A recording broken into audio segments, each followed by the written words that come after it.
Welcome to Screen Junkies News, and it's big, actual big news in entertainment today because Rian Johnson, the director of Star Wars, The Last Jedi, has been tapped by Disney and Lucasfilm to direct a brand new live-action Star Wars trilogy. Whole new trilogy. Whole new trilogy. Hold the boat. Not a story. Not hold the boat. Whole new Not trilogy. about the Skywalkers. Completely separate. Completely new. Yeah. So, by the way, thing I didn't say at the beginning of this is I'm Roth Cornet, and that's Joe Starr, and we're here to tell you the news.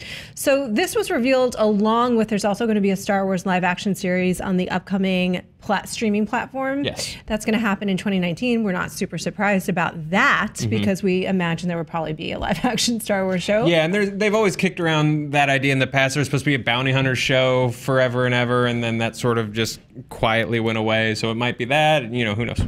We're unclear about that at this point, but the big news, this happened during It might be a Chopper spinoff, solely just Chopper from Star Wars Rebels. If you guys don't watch Star Wars Rebels, Chopper does in fact hold a special place in my heart because there's two things in the world that I love: a cheeky droid and a grumpy old man, and he is both those things. He is. This is where our friendships part ways. But post Chopper, we'll come back together and continue to be friends. Go ahead. Disney Chairman and CEO Bob Iger announced this during the company's quarterly earnings call. There's also going to be a TV series adaptations of Monsters, Inc. and High School Musical. But what we really want to talk about here, obviously, is High School Musical. Is High School Musical, and we know that that's why you're here too. The Star Wars trilogy not featuring the Skywalker family. Now, what's the first thing everybody's going to want this to be about, Joe? Well, I mean, the first thought that popped in my head about this, aside from what it's going to be about, is that they must love Last Jedi. Like, if this movie is so good that they're just like, Rian Johnson, please develop brand new trilogy. Like, this has got to be amazing. It has to be great, right? So has your anticipation factor for Last Jedi? First of all, I love Rian Johnson. I don't know if you guys have seen his previous films,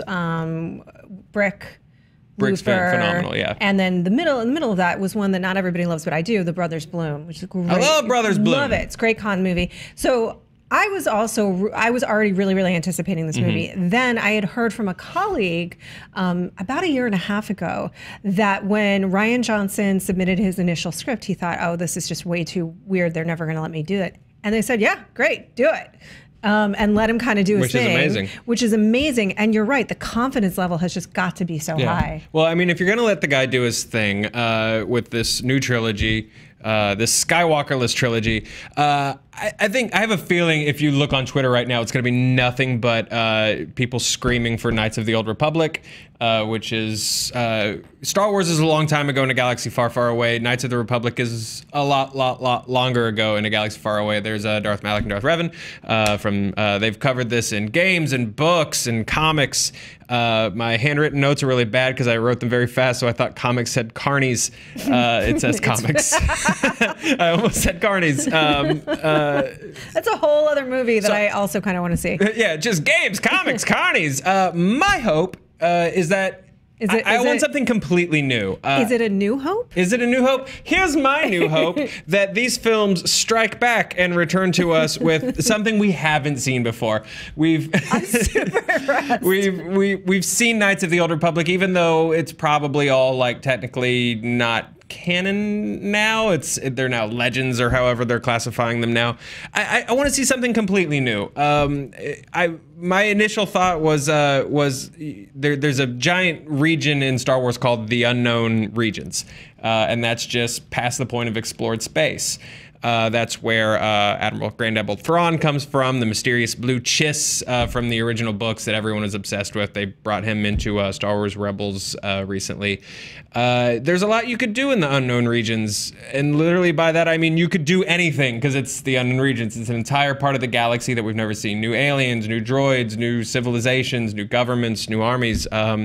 You could really want to focus on those trade negotiations, though. I'm assuming. Yeah, no, absolutely. Yeah, just everything, just the very like whatever would be on the C-SPAN of this Unknown Region. That is the movie that I want to see. You could hint at the origins of the First Order, because that's the remnants of the Empire ran to the Unknown Regions to sort of reform. So that's what I want. It's just something I've never ever seen before. I hate the prequels, but Lucas did give us some cool stuff in that movie that, you know, we had never seen. He gave us pod racing, you know, which is cool and could have been cooler, but is cool. He gave us an alien that runs this 50s space diner.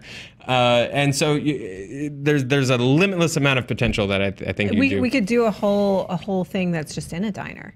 Yeah. These are not my pitches. So I heard this news. No, that's your pitch. I'm holding you to No, Star Wars not. Diner. It's I heard this news about 10 minutes ago, you know, or 5 right before we shot this, because I was out to lunch and I forgot my phone.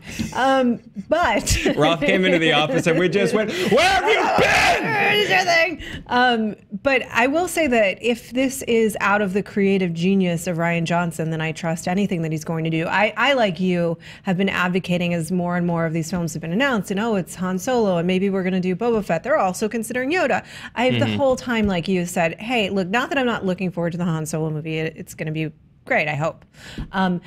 This is an entire universe. Let's get weird. And I think when it comes to Knights of the Old Republic, where I agree with you is I would prefer to see something completely unknown unfold before us. But it is kind of a cool story when it gets into Revan. I mean, it is. It's kind of it is kind of a cool story, but I mean, there's a whole. You could spend a whole trilogy explaining how all those bands showed up in the Star Wars holiday special. Like, how did all of those famous 70s and 80s music groups and B-level personalities end up in space? I want to know. How did they get there? Yeah. We don't know. So is our Earth a part of this universe? Things that, like, if they can travel it through time and forward through time and come to our Earth and collect those celebrities? Yeah. Is that what happened? I think so. We're not writing this movie, and that's the good news for you. But we do hope very much for a brand new, exciting trilogy, something that we've never seen before, but still feels reminiscent of this universe. Tonally is another question I have for us that we can explore along the way, which is that, Star Wars has had a very particular feel to it, which is, I think, probably where they've had some of the struggles with the directors of the last couple of films. Can this go to a completely different place tonally, or does it need to somewhat match? That's an interesting question. What if I was like, that's a bad question, Roth? I would be really sad. That is an interesting question because in my head I was always like, do something different with Star Wars, and then Rogue One felt wrong to me, and then all of the reports I was reading from our friends from the Lego Movie and what they were trying to do with Han Solo, I was like, you know what? I get it. I get why you would say that's not Star Wars. Ron Howard can deliver something that feels more like Star Wars, because it should be grand. It should be a little operatic. It should feel like an old-timey classic. Yeah. It should take us, it should just sort of sweep us into it emotionally, right? Yeah. So I don't know, is I guess the answer. What I know to feel like Star Wars is episodes 4, 5, 6, 7, and hopefully 8. So I don't know if you do like a big sort of tone change for a new trilogy. I guess that's the time to do it, especially if they're giving us something new. I think if it's tied in to what already exists, if it's like it's the Mandalorian War trilogy, then it needs to feel a very specific way. It needs to feel like Star Wars. But I think if you go to a different end of the universe that we haven't seen yet, then I think you could kind of play with tone and challenge audiences' expectations. I would watch that Mandalorian movie, though. I mean, I would too. Yeah, let's be real. I like those jetpacks. All right, those are some of our thoughts. Generally, the feeling tone is excited. I'm pretty excited about this. I love this director. This also means, like you said, that The Last Jedi has got to be great. So get me into that movie, please, Disney. Please, please, please. And thank you for watching. Please be nice to each other. Let us know your ideas for the upcoming Star Wars trilogy and what the High School Musical. And what you'd like to see on the menu at the Star Wars Diner, in the Star Wars Diner movie. And in the High School Musical Diner. Yes. In the comments below. Ooh, mashup. High School Musical, Star Wars. Star Wars? I'm kidding. I'm not. I'm just kidding. I'm not. Okay.